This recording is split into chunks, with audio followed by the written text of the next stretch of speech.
El plano nacional, vamos a comenzar con un resumen ejecutivo por parte de Dalia Pichel de la conferencia de prensa que el presidente José Raúl Mulino acostumbra a ofrecer los días jueves. Adelante, Dalia. Sí, bueno, en la conferencia de prensa de ayer el presidente habló de varias cosas, empezó explicando un poco el esfuerzo que se está haciendo en tema de agua, habló es como un tema que en las conferencias de prensa, cómo funciona es que él habla primero, luego se leen unas preguntas como de los ciudadanos en general, que son preguntas que le llegan por redes y esto, y en esa sección de preguntas se suele repetir mucho el tema del agua. Las personas Está hablando de Río Indio. no, no. En general, la gente le pregunta mucho sobre el tema Canal de agua, potable. de Potable de... acceso al agua, Ok. que para cuándo se va a solucionar el pozo de tal comunidad o para cuándo el agua potable en tal comunidad. O sea, es como un tema recurrente lo del acceso al agua. Él ayer habló, o sea, dedicó los primeros minutos de la conferencia de prensa para hablar de eso. Habló de una inversión de más de 100 millones de dólares para beneficiar como a 300.000 personas, si no me equivoco, fue lo que comentó sobre el tema del agua. Y bueno, incluso dio como un informe rápido el secretario de Metas y el ministro del canal, José Ramón Icaza, sobre el tema.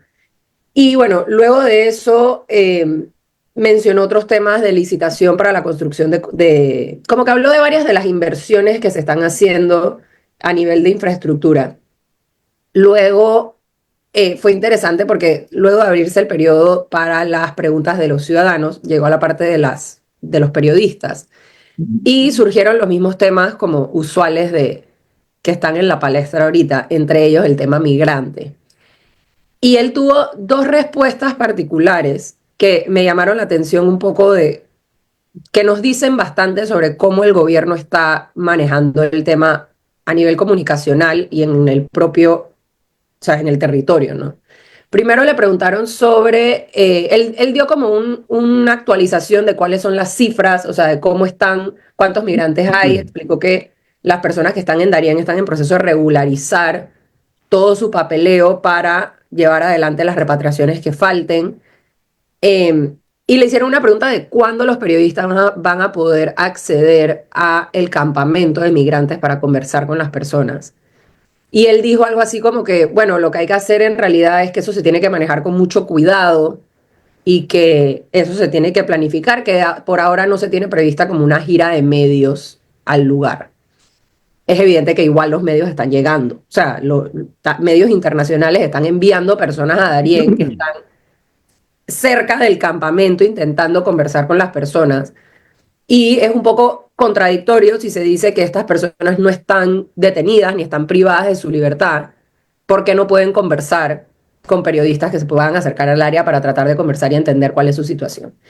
Y aún más preocupante, una periodista de Reuters, o sea, internacional, no alguien de Panamá, le preguntó sobre el acceso que tendrían los migrantes o no tendrían los migrantes a defensa legal, a representación legal. Y le preguntó por qué los migrantes no tienen acceso a representación legal. Y el presidente se limitó a responder, no lo sé. Y ya. Dalia, yo quiero retomar por el hilo conductor ese que dejaste a medias, ¿no?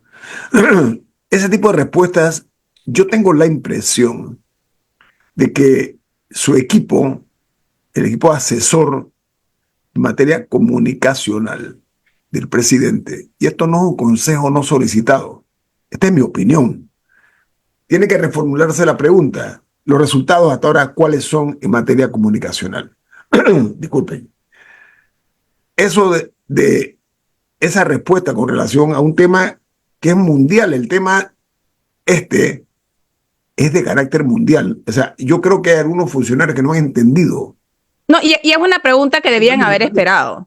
O sea, La- no es un tema rebuscado para el que no tendrías una pregunta, es una, pero una respuesta. es una pregunta, digamos, simple y sencilla.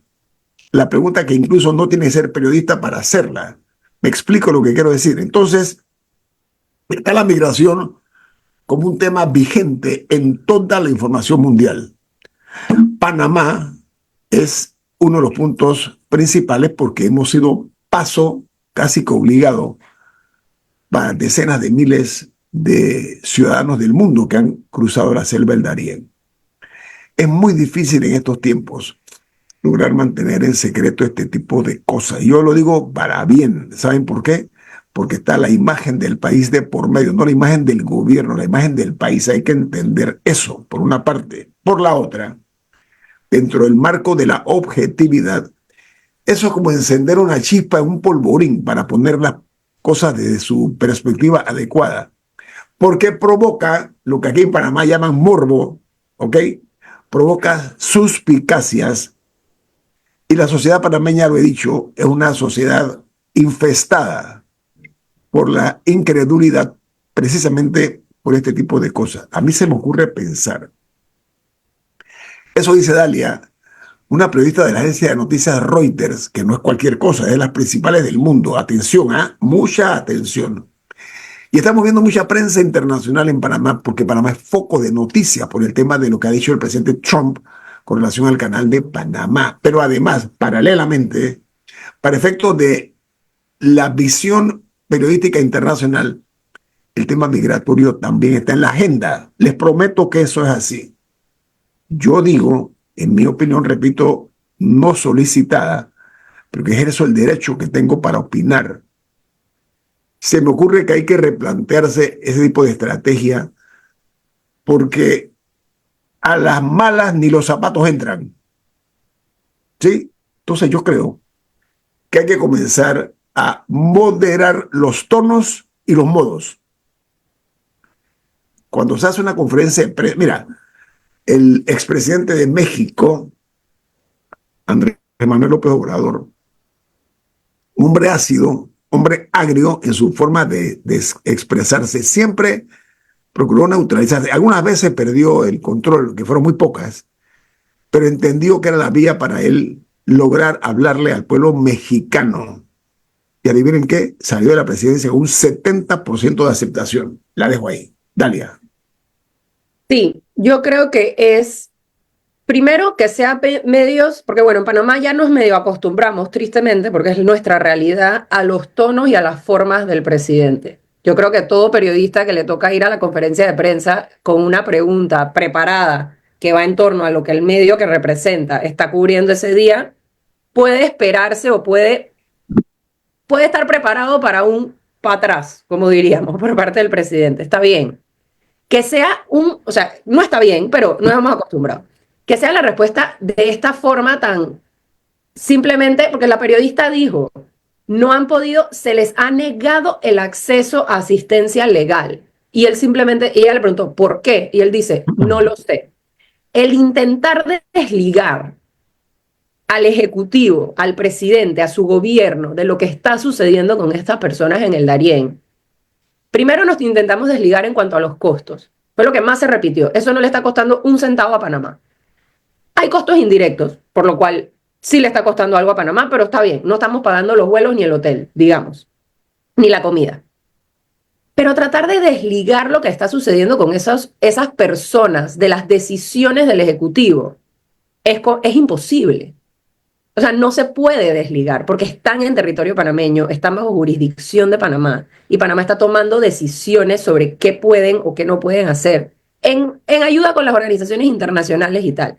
Yo creo que el tema migrante, por las acciones de los Estados Unidos, por la postura que está tomando, por la política migratoria de los Estados Unidos, es un tema que está permeando en el resto del hemisferio. Y Panamá, al aceptar los vuelos y al manejar la situación de la manera que la ha manejado, nos guste o no, está avalando la política migratoria de los Estados Unidos. Porque Mira, Panamá podría recibir los vuelos y decir, pero yo aquí en Panamá voy a tratar esta situación de una forma diferente. yo creo que sería juicioso que se considere romper el muro del silencio. ¿Saben por qué? Porque estamos viviendo en un mundo en combustión, si no se han dado cuenta algunos funcionarios panameños. No es una situación nada más que repercute en Panamá. Todo lo que se diga y lo que no se diga en Panamá tiene repercusiones a nivel mundial. ¿Saben por qué? Porque hace rato se acabaron las fronteras. Porque lo que estamos hablando en este programa nos están viendo y nos están escuchando en el resto del mundo en directo, en vivo y a todo color. hay que entender que el aspecto comunicacional cambió hace mucho rato. Hay que entenderlo. Y reitero, perdón, dale, diga usted. No, sí, y que el presidente no puede pedir, porque lo ha dicho desde un principio, que no se trate con morbo este tema, ¿no? Lo dice, este tema se está tratando con morbo y lo que está es buscando morbo. No puede pedir que no se trate con morbo y luego dejar un tema como el de la asistencia legal en el aire y responderlo de esa forma de no lo sé y listo, sin decir, o sea, no lo sé, pero voy a elevar la pregunta. No lo sé, pero voy a hablar con las... No, simplemente no lo sé y listo. No puede dar una respuesta como esa y pedir que no haya suspicacia, morbo y cuestionamientos alrededor del tema. Miren, amigos, la llegada de Donald Trump a la presidencia de Estados Unidos ha dejado la migración como un sueño roto. Esa es la expresión que yo uso para definir cuál es la realidad. Los números han ido bajando, las medidas se van a endurecer, así que yo creo que flaco favor le hacen, si es así, de ser así, porque los presidentes tienen que ser el último eslabón a donde lleguen las malas noticias. Hay que protegerlo. Cualquiera puede hacer un acto o de contrición o de irse a flagelar para cuidar al presidente. Esa es la función. En ese caso, es el último eslabón que debe llegar. Y a veces, por el oficio que tengo, me ha tocado hablar con expresidentes en privado y en público. Y los lamentos que se dan posteriormente, yo los he escuchado, porque en aquella ocasión me acuerdo que me aconsejaron de una manera, yo lo hice tal y cual y no fue. Bueno, debemos aprender de los errores anteriores. ¿Saben por qué? Porque los amigos en el poder son pasajeros, pero los enemigos son eternos. La dejo ahí. Vamos al corte comercial. Esto es En Perspectiva, un programa para la gente inteligente como usted. Ayer mencionamos en el calor del programa que, a mi juicio, el presidente José Raúl Mulino, además de ser un hombre probadamente inteligente, ¿saben por qué? Pero que cualquiera no llega a la presidencia de la República. Los tontitos y los poco inteligentes no llegan a la presidencia de la República. Tampoco llegan los genios. Pero alguna ventaja debe tener la persona al lograr ese objetivo o propósito, y respectivamente de las formas o la manera como se dan las cosas. Pero decía también que es abogado, hombre de leyes.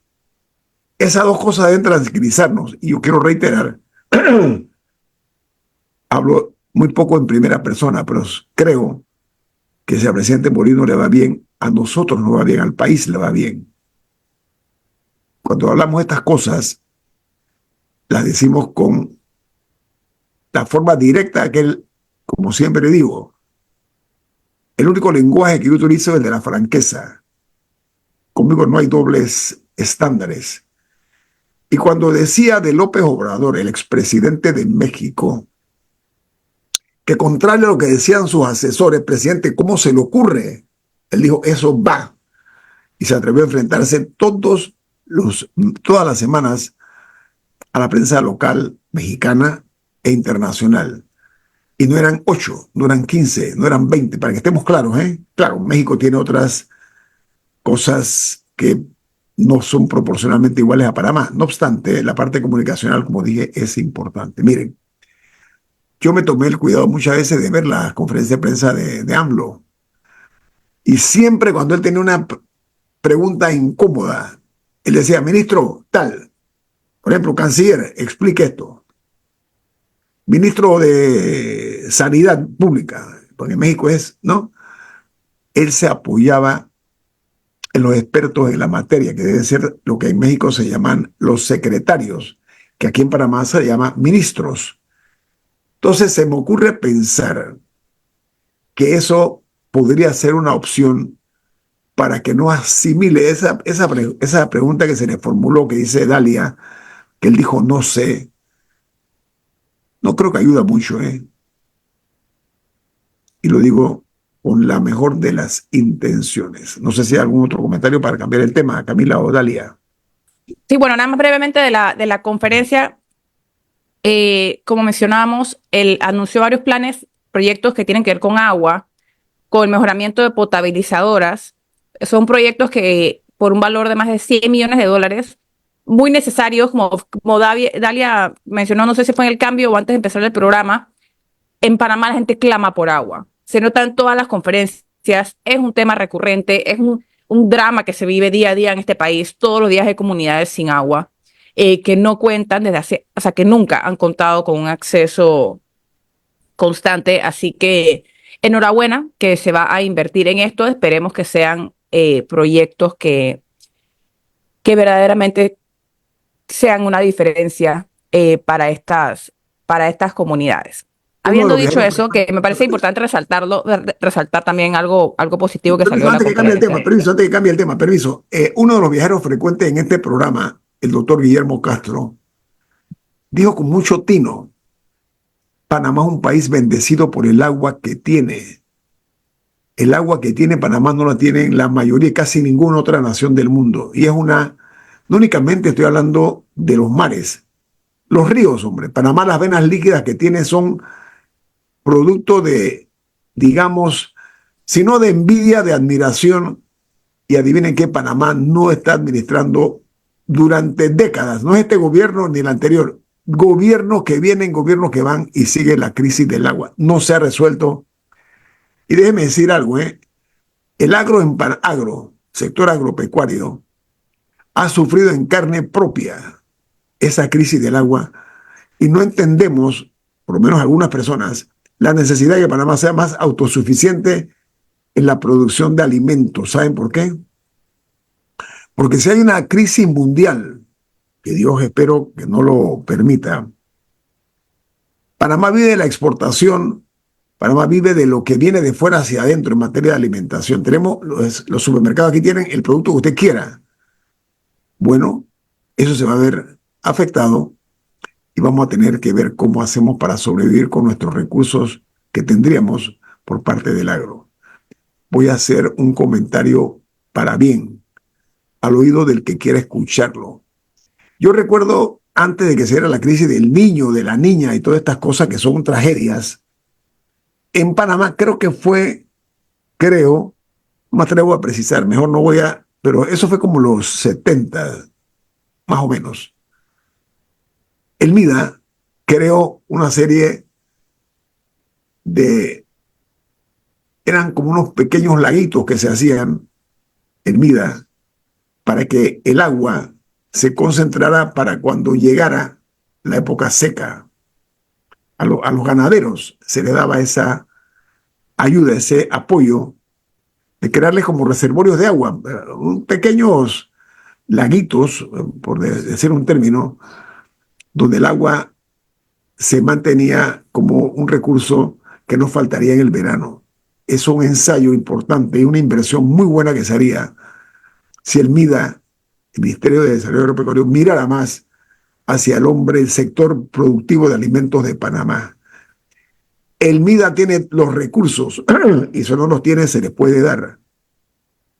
¿Por qué razón? Porque el precarismo en que caen los pequeños ganaderos en el verano es altamente peligroso. Lo hago de la mejor buena fe. Aprendamos de buenas lecciones y respuestas anteriores. Eso funcionó en los años 70. Miremos hacia atrás y los resultados fueron bastante positivos. Dalia, Camila, adelante. Bueno, si Dalia, no sé si iba a comentar algo del agua, si no, iba a traer el siguiente tema, que es la ley de la Caja de Seguro Social, que definitivamente ya no va a ser aprobada en febrero. Como se había comentado en algún momento, se ha ido moviendo el calendario. Originalmente era en diciembre y luego antes de carnavales. Ahora vamos a ver si antes de Semana Santa. Algo llamativo es que estamos hablando de como 500 páginas de modificaciones. Creo que fue lo que compartió el diputado Jorge Bloise, pero ahí vi un tuit de él que compartía el link con esto. O sea, que definitivamente son eh, es casi que un proyecto nuevo, pensaría yo, con esa cantidad de modificaciones y un poco difícil seguirle el hilo a cómo van avanzando los cambios. Sin embargo, ha surgido una propuesta nueva, o no sé si es nueva, pero de que la edad de jubilación se revisaría en 6 años. Eh,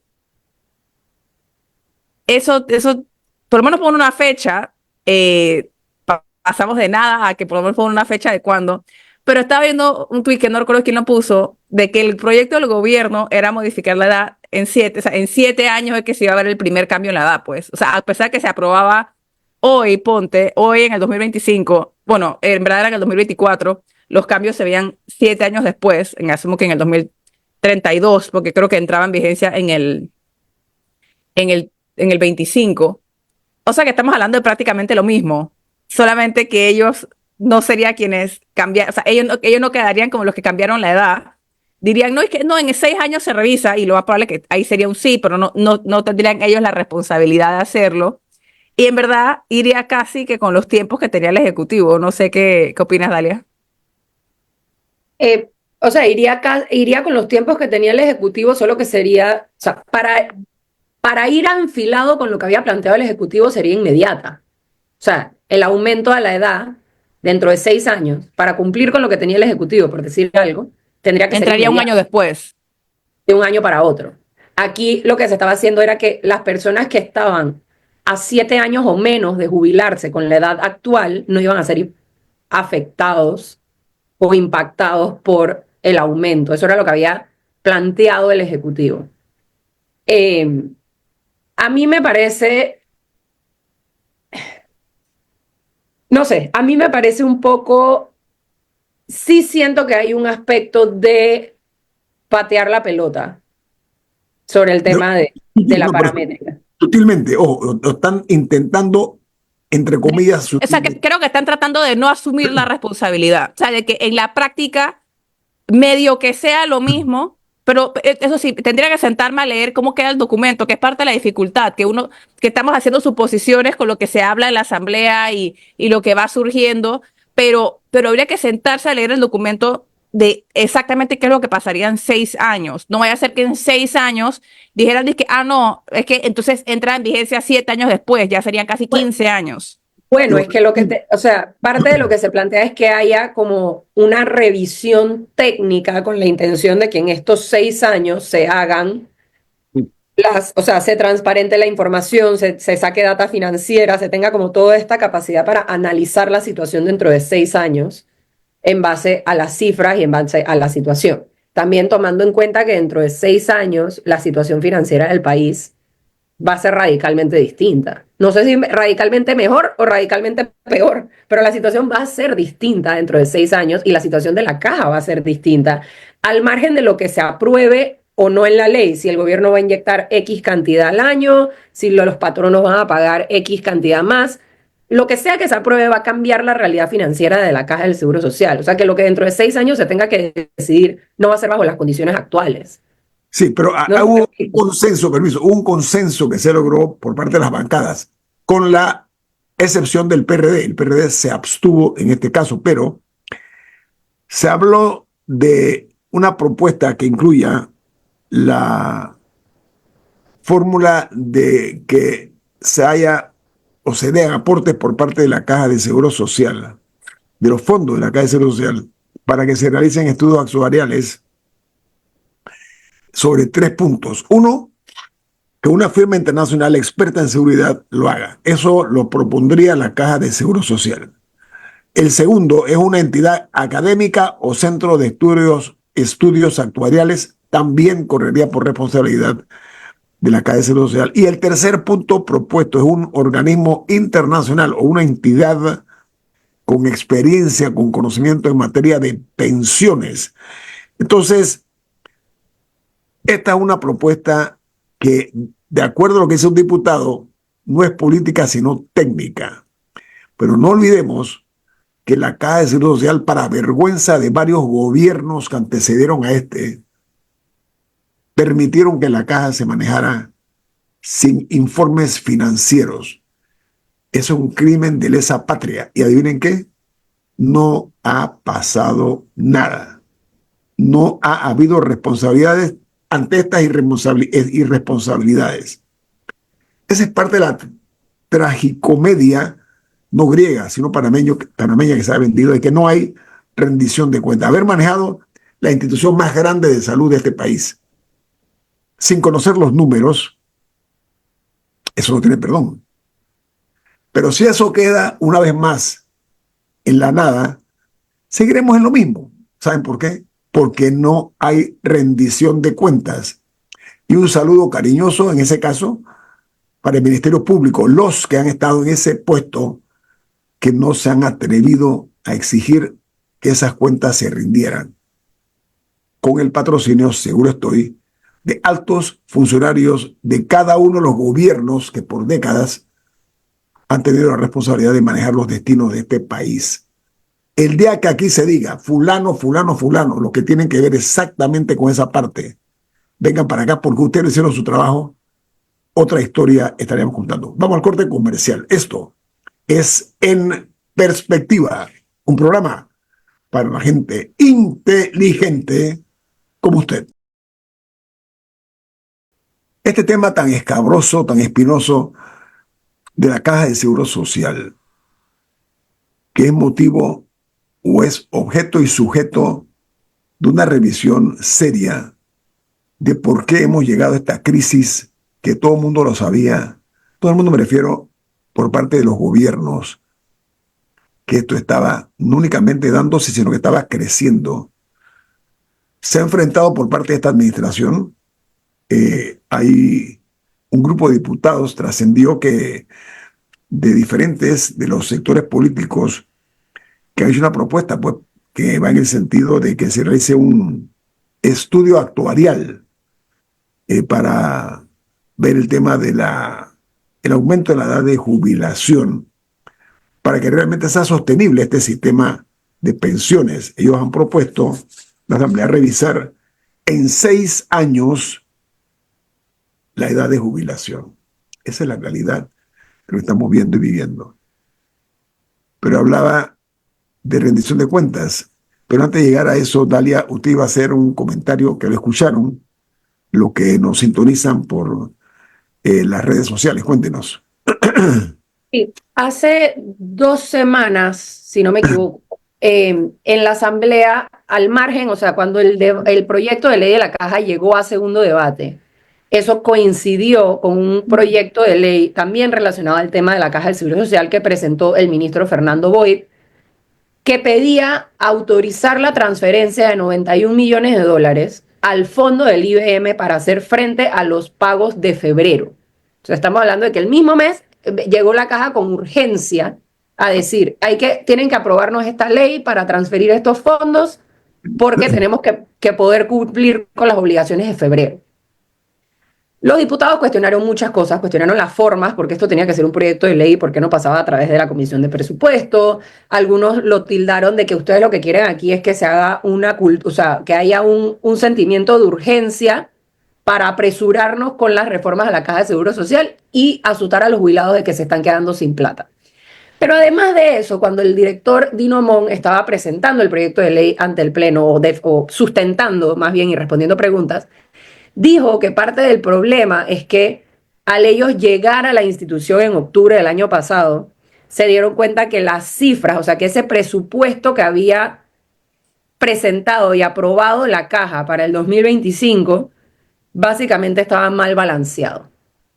Algo así como que los ingresos se habían sobreestimado. Él dijo, los gastos estaban bien estimados, pero los ingresos que iba a recibir la Caja estaban sobreestimados para hacer cuadrar el presupuesto y de nosotros nos dimos cuenta de eso y por eso estamos en este problema ahora donde no tenemos fondos para cubrir febrero.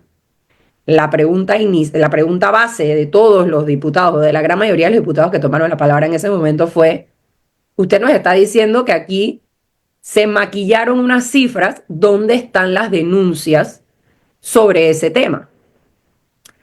El director Mon dijo, palabras más, palabras menos, que se estaba en eso, ¿no? Que se estaba como tratando de recopilar todo para hacer eso, pero no fue contundente en decir, tenemos todo listo y vamos a presentar las denuncias al respecto.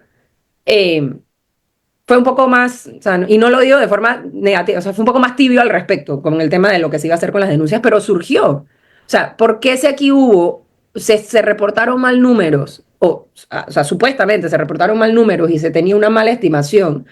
¿Por qué no se ha judicializado lo que se hizo a nivel financiero con la Caja del Seguro Social? No, o por qué Y no se o por qué no se empieza por brindar una explicación un poco más clara, y luego pasamos a la índole judicial, porque al final del día, toda la crisis que estamos viviendo es un tema de confianza. claro, Si la gente tuviera confianza en el sistema o se sintiera mínimamente satisfecha, con lo que hay, habría sido más fácil pasar este proyecto de ley. El problema es que la pregunta siempre es, ¿por qué yo tengo que sacrificar más? O sea, ¿dónde están los sacrificios de la otra gente? y creo que, Y eso y como la gente no lo ve, no está dispuesta a hacer más sacrificios. No, pero claro, mira, Y no, es lógico.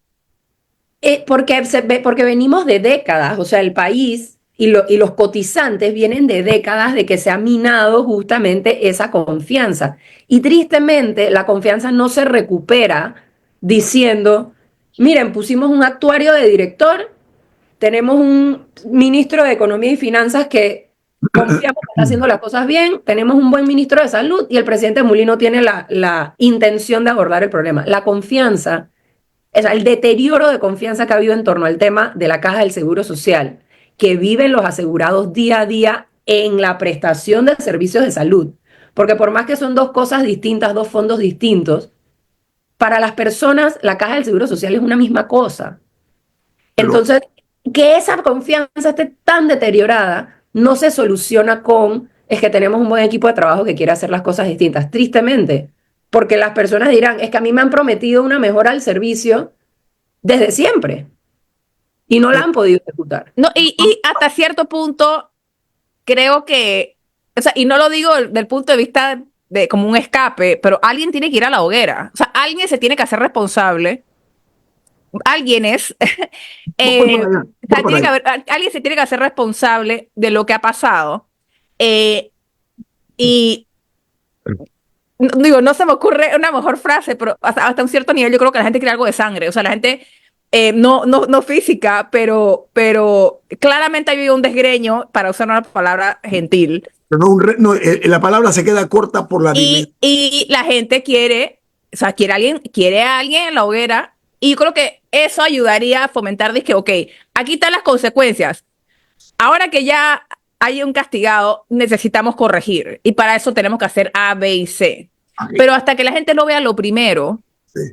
no van a aceptar lo segundo. Por décadas hemos sido testigos, algunos silenciosos, otros no tan silenciosos, de funcionarios de alto nivel que han poseído labia y talento, pero no honradez. No le han dicho la verdad a la gente, ni han cumplido con sus funciones. Aquí se prometió en muchas ocasiones poner en práctica lo que se llama austeridad espartana. Esto es, vamos a recortar gastos y hay que comenzar por donde está el principio. Eso no se ha, hasta el día de hoy, que yo sepa, no se ha tomado esa medida. Cuando hablo de labia y talento, porque hay gente que sabe echar cuentos, ¿eh? No nos equivoquemos, son artistas. Recurren a lo que yo denomino piruetas verbales. Echan unos cuentos que realmente Julio Verne se queda corto, por poner un ejemplo y nada más. Pretender justificar con palabras huecas las dimensiones de esta crisis que estamos viendo y viviendo, creo que ayuda también a distraer la atención de otros problemas. No nos equivoquemos desde el punto de vista comunicacional, ¿eh? Esto ayuda mucho a que otras cosas no se vean del tamaño que son. Entonces, a mí me parece que si estamos hablando en serio, con una asamblea un poco distinta a las anteriores, no hay diputados de verbo incendiario, pero sí hay algunos que se atreven a decir la verdad, y eso es bueno, porque eso es lo que necesitamos, gente que cumpla con sus responsabilidades, porque para eso les pagamos, nosotros somos los jefes de ellos. El día que la cultura en este país o la subcultura cambie y se entienda que ellos se les llama gobernantes, pero que son en realidad los que gobernamos somos nosotros, que somos los que le pagamos. Ahí la cosa cambiará. Yo creo que el gran reto es ya comenzar a decir, en la administración en el año 70 tal cosa, en los 80 tal cosa, en los 90 tal cosa, y adivinen qué, en el siglo XXI, este más este más este. El día que eso ocurra en este país, les prometo que las cosas cambiarán. Mientras se siga con el mismo estilo y modelo, tengo mis dudas muy razonables de que realmente se vea una voluntad firme, ¿ok?, con decisiones que enseñen que en este país la ineficiencia, la impericia y la deshonestidad en el usufructo del poder no paga. Ese debe ser el tema, porque lo que estamos viviendo y sufriendo ahora mismo es producto de personas incapaces o que no tuvieron la calidad humana para entender lo que estaba en juego en una institución que tenía un propósito tan noble como la Caja de Seguro Social. Ahí está la respuesta para algunos. Yo repito, hay mucha labor para el Ministerio Público para hacer investigaciones de oficio. De oficio. Hay muchísimas noticias criminis, ¿ok?, para que tengan trabajo el Ministerio Público. No estoy hablando de linchar a nadie, no, que rindan cuentas. ¿Por qué la Caja de Seguro Social estuvo años sin que ni siquiera los gobernantes, entre comillas, tuvieran conocimiento de cuáles eran los números para hablar en términos de negocios? No había una actualidad actuarial en este país. Entonces, vamos a comenzar a cambiar, pero con hechos reales y puntuales. Deseamos que pase un buen fin de semana, que disfruten de los carnavales de la mejor manera, sin poner en riesgo no únicamente sus vidas, sino la vida de terceros. Si va a ingerir bebidas espirituosas, no conduzca. Búsquese un compañero Conductor designado. Conductor designado. Dalia Pichel, Camila Adames, Guillermo Antonio Adames, les deseamos un buen fin de semana. Ha finalizado En Perspectiva, un análisis para las mentes inteligentes. Por los 107.3 de Omega Estéreo.